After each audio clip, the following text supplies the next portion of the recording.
విజయవాడలో thermal power project ఇట్లాంటి ఉమ్మడి రాష్ట్రంలో సమైక్య పాలనలో సీమాంధ్ర ముఖ్యమంత్రులు చేసిండ్రు కాబట్టే తెలంగాణ రాష్ట్రం తెచ్చుకున్నాం అధ్యక్ష.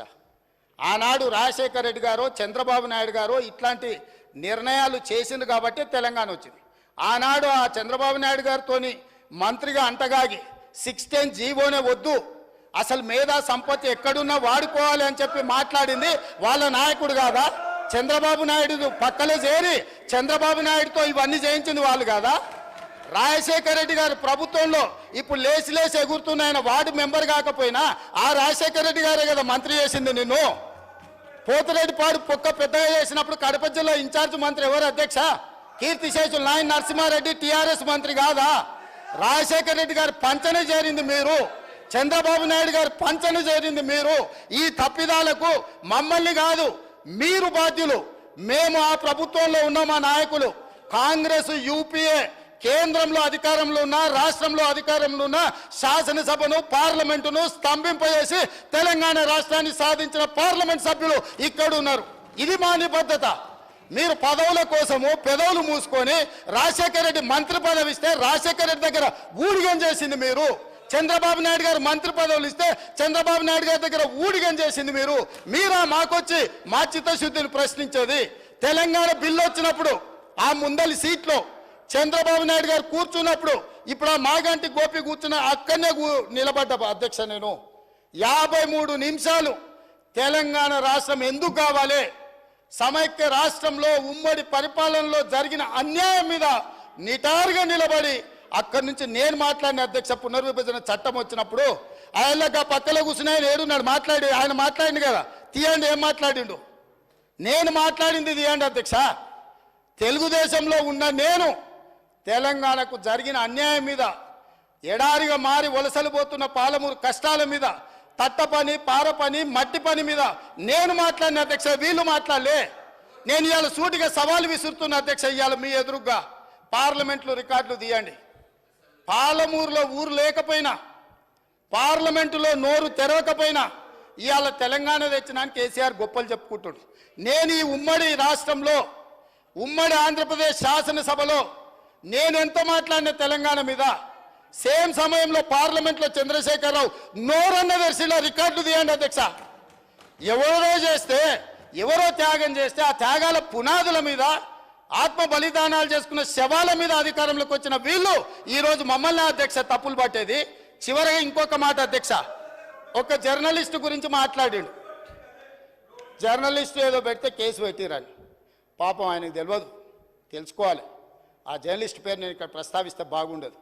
ఆ జర్నలిస్ట్ని పోయి అడగాలి ఆ మాజీ మంత్రి గారు. ఆ జర్నలిస్టు ఒక టీవీ ఛానల్కు సీఈఓ.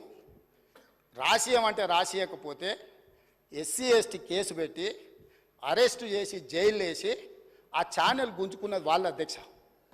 ఆ ఛానల్ గుంజుకున్నది వాళ్ళు. ఏ జర్నలిస్టును ఈరోజు కేసు పెట్టిరని చెప్తుండ్రో ఆ జర్నలిస్టు ఒక ఛానల్ సీఈఓ ఉంటే ఆ ఛానల్ వాళ్ళకు వ్యతిరేకంగా ఉందని ఆ జర్నలిస్టు మీద SC ST case Banjara Hills police స్టేషన్లో పెట్టి జైలుకు పంపించి 1 రోజులు జైల్లో పెడితే నా అడ్వకేట్ను పెట్టి నేను బెయిల్ ఇప్పించిన అధ్యక్ష. వీళ్ళ దోపిడీ ఆ ఛానల్ గుంజుకున్న విధానం ఇవాళ చర్చ చేయడానికి సిద్ధంగా ఉంటే రమ్మని ఉన్నారు అధ్యక్ష. వివరాలన్నీ నేను బయట పెడతా.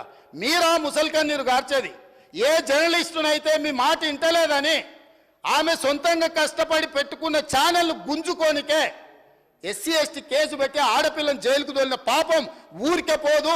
అందుకే ఇవాళ మీ ఇంట్లో జైల్లోకి పోతున్నారు అధ్యక్ష. మన్ని ఆడబిడ్డలను జైలుకు తోలినందుకు ఆ నొప్పి తెలవడానికే మంది పిల్లలు జైల్లోకి పోతుంటే ఆడపిల్లలను కూడా కేసులు పెట్టి జైలుకు తోలినందుకు ఇవాళ ఆ రౌండ్ మీకు వచ్చింది అధ్యక్ష. ఊరికే రాలే, చేసిన పాపాలు ఊరికే పో అని పెద్దోళ్ళు చెప్పిండ్రు అధ్యక్ష. మమ్మల్ని అందరినీ జైలుకు తోలిండ్రు, రాజకీయ కక్షతో దోలలే. ఫామ్ హౌజులు కట్టుకున్నది మీరు, ఫామ్ హౌజులు కట్టుకున్నది మీరు, నియమాలు ఉల్లంఘించింది మీరు. వాటిని బయట పెట్టినందుకు జైల్లో పెట్టి డిటెన్షన్ సెల్లో పెట్టిన అధ్యక్ష. నన్ను 16 రోజులు ఒక్క మనిషి లేకుండా ఐఎస్ఐ తీవ్రవాదులను ఎక్కడ పెడతారో అట్లాంటి డిటెన్షన్ సెల్లో నన్ను 16 రోజులు పెట్టిండ్రు అధ్యక్ష చెర్లపల్లిలా. నేను భయపడలే, లొంగిపోలే, నిలబడి నిటారుగా కొట్లాడిన అధ్యక్ష. మీరు జైలుకు తోలితే భయపడటోళ్ళు ఎవరు లేడు. అబద్ధాలు చెప్పి ప్రజల్ని మభ్యపెడితే ప్రజలేం అమాయకులు కాదు. మీరు చేసిన అన్యాయాన్ని కళ్ళతో చూసిండ్రు కాబట్టే మొన్నటి ఎన్నికల్లో గుండు సున్నా ఇచ్చారు అధ్యక్ష.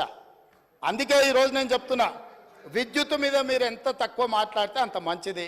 అవి అన్నీ కూడా ఆమోదింపజేసుకుంటే చర్చ లేకుండా మీరు ముందుకొచ్చి ఈ ప్రభుత్వానికి సహకరించి ఈ అన్ని కూడా గ్రాంట్స్ ఆమోదించుకుంటే రాష్ట్రం ప్రశాంతంగా పరిపాలిస్తాం, సమస్యలు పరిష్కరిస్తాం అధ్యక్ష.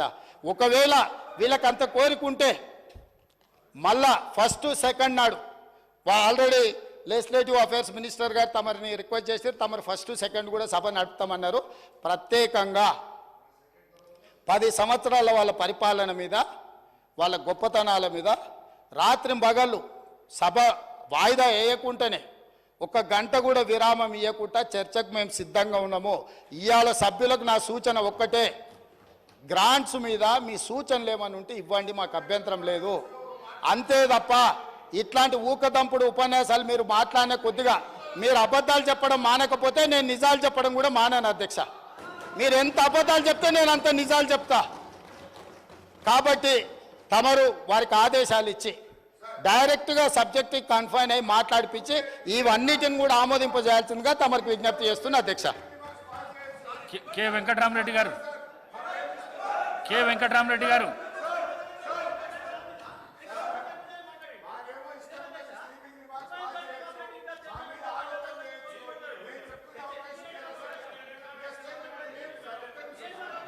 డిమాండ్స్ తర్వాత మీకు అవకాశం ఇస్తా.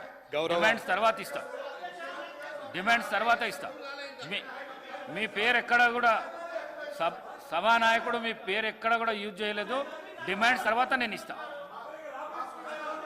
వెంకటరామరెడ్డి గారు, వెంకటరామరెడ్డి గారు. సభాధ్యక్షులకు నమస్కారం.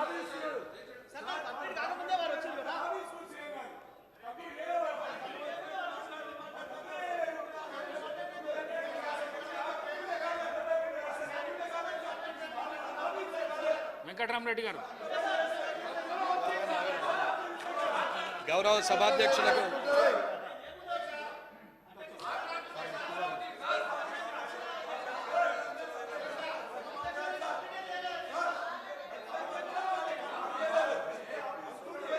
సభాధ్యక్షులకు నమస్కారం. తోటి